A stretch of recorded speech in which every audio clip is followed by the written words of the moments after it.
So, Pay Anthony is asking, how did Jesus have innocent blood?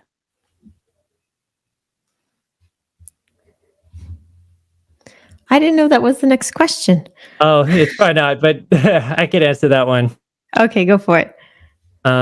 So how does Jesus have innocent blood? And I suppose the implied meaning here is Christ. The alternative would have been he would have sinned and not have innocent blood. Um, I believe the Bible is pretty clear he was innocent. So we see in 1 Peter 1, verses 8 to 19, it says, knowing that you were not redeemed with corruptible things like silver or gold from your aimless conduct received by tradition from your fathers, but with the precious blood of Christ as a lamb without blemish and without spot. So here Peter is saying, yeah, Christ was perfect. There's nothing wrong with him. And then we find in Hebrews 4:15, it says, for we do not have a high priest who cannot sympathize with our weaknesses, rather implying Christ can sympathize with our weaknesses. But despite that, but he was in all points tempted as we are, yet without sin. So Christ was tempted in every way like we are, maybe to get drunk, to be promiscuous, to do this and that and that. But he at all times did not cave into those sins, or those temptations, did not sin.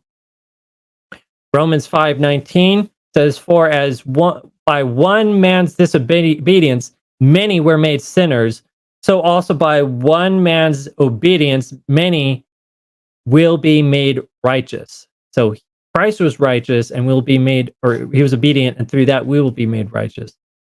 Revelation 5:9, it says, and they sang a new song saying, you are worthy to take the scroll. This was referring to Christ, and to open its seals, for you were slain and have redeemed us to God by your blood out of every tribe and every tongue and nation.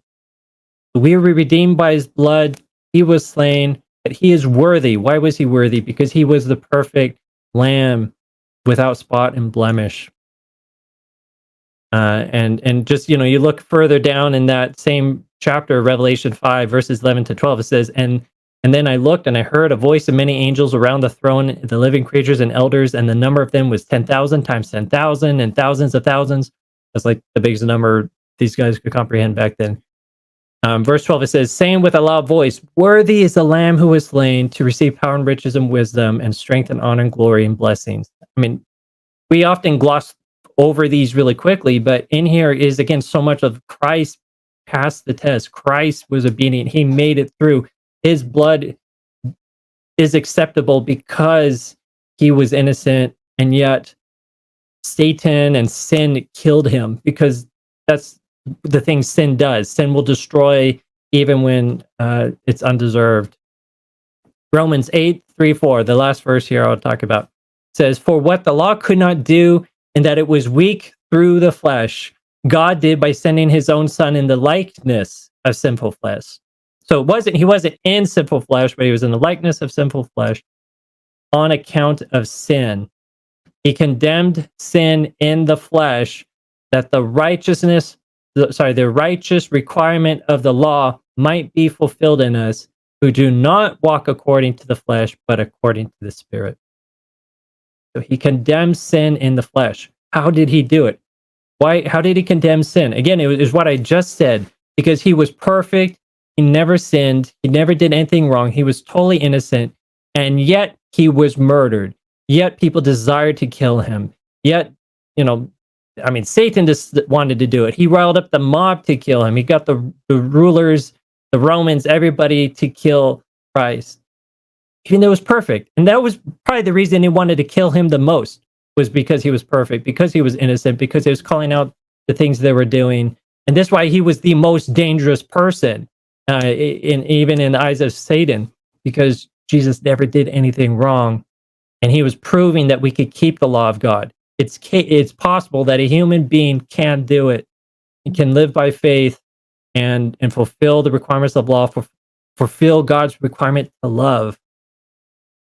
And he did it. And that's why we can now, through him, be saved. And we could go on forever just thinking about the significance of this, but that he was innocent, and the Bible is very clear on that. So praise God for that. Tina, any thoughts? Yeah, I mean, I think, I think there's a really good question. And when I think about Jesus having innocent blood, obviously blood was a symbol for the sacrifice given for, man's behalf. And God was very specific of that. The life is in the blood. And so there's a verse that says we are saved by Christ's life. And so his innocent life, his innocent blood is what, washes over us and makes us clean. And gives us access to, to heaven, basically. So I think of that as well. But I think that was really good. And that's great. That's a good way to connect some dots there too. Yeah. Oh,